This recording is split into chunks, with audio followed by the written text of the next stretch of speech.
Stop scrolling for a second. If you slept 8 hours last night and still woke up feeling like the Walking Dead, this video was made for you. Because we have been lied to about sleep.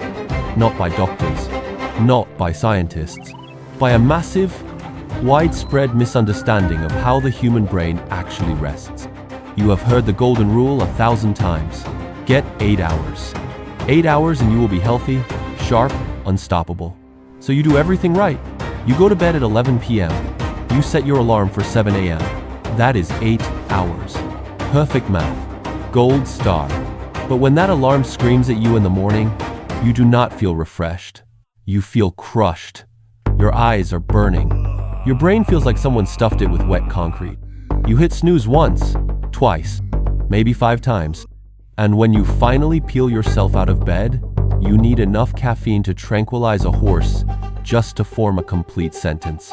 Here is the truth nobody talks about. The duration of your sleep matters far less than the timing of your wake up. You are not exhausted because you did not sleep enough. You are exhausted because you woke up in the middle of a biological process that was never designed to be interrupted. Think of your brain like a washing machine. It runs in cycles. Soak, wash, rinse, spin. If you open the door after the cycle finishes, your clothes are clean and ready to go. But if you force that door open during the high-speed spin, water explodes everywhere. Total chaos. That is exactly what your alarm clock does to your brain every single morning. You are ripping the door open mid-spin. Over the next few minutes, I am going to show you why the 8-hour rule is actually a trap for most people. I will break down the science of sleep inertia and explain why 7.5 hours of sleep can leave you more energized than a full 8. And I will give you the exact mathematical formula to set your alarm so you wake up feeling sharp, alert, and ready to dominate your day without mainlining espresso. This is not about sleeping more. This is about sleeping strategically. Let us get into it. Most people think of sleep like charging a phone. You plug it in, the percentage climbs steadily, and when it hits 100, you are done. Simple, logical, and completely wrong. Sleep is not a steady charge. It is a roller coaster. A wave that rises and crashes in predictable patterns. Scientists call this sleep architecture. When you first close your eyes, you drift into stage 1 and stage 2, light sleep. It is like wading into the shallow end of a pool. You are relaxed. But a car alarm outside could snap you awake instantly. Then, after roughly 20 to 30 minutes, you plunge into the deep end, stage 3 and stage 4, deep sleep. This is where your body does its heavy lifting, repairing muscle tissue, flushing out toxins, rebuilding your immune system. Your brain waves slow to a crawl. These are delta waves. If someone tried to wake you during this phase, you would be disoriented, confused, and probably furious.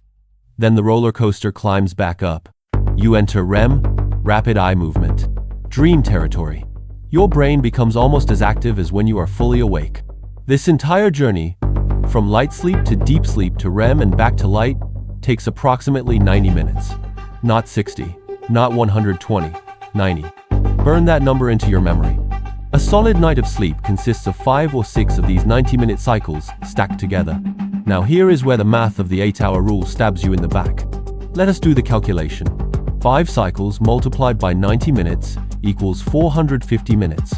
That is 7.5 hours. 6 cycles equals 540 minutes. 9 hours. Notice what is missing. 8 hours does not appear anywhere on that list. If you sleep for exactly 8 hours, you are forcing yourself awake right in the middle of a deep sleep cycle. You are dragging your brain out of the abyss while it is still running on slow, sluggish delta waves. This state has a name: sleep inertia.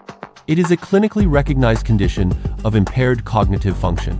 Your brain is not fully online yet. It is still flooded with adenosine, the chemical that creates that crushing pressure to stay asleep. Waking up during deep sleep is like trying to start a manual car in 4th gear. The engine chokes. You feel like you are moving through molasses. You are irritable, foggy, and desperate. And no amount of coffee fixes it instantly because the chemical imbalance is already locked in.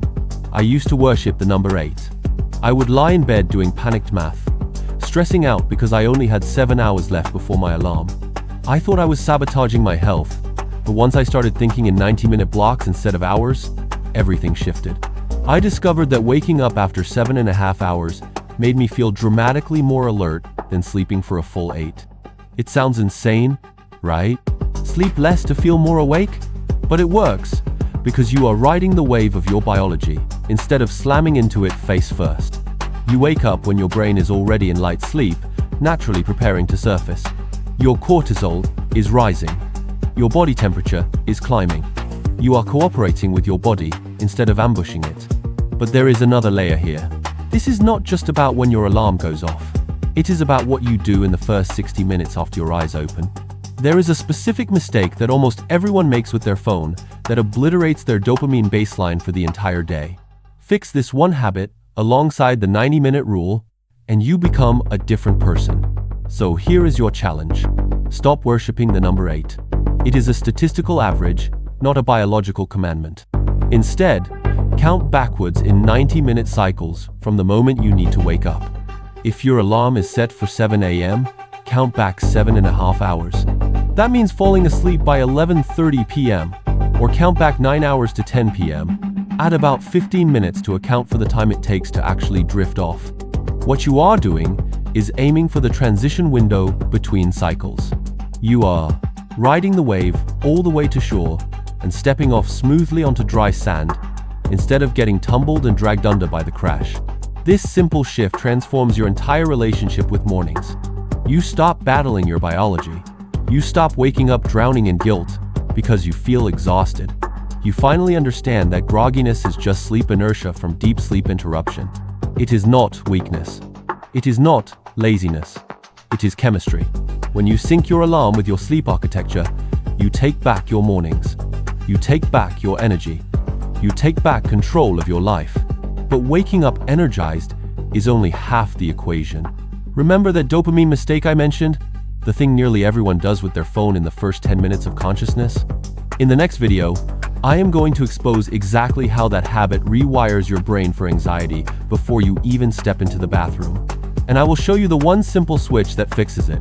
Trust me, you do not want to skip that one because it changes everything about how you focus, how you feel, and how you perform. Hit subscribe so you get notified the moment it drops. Sleep well.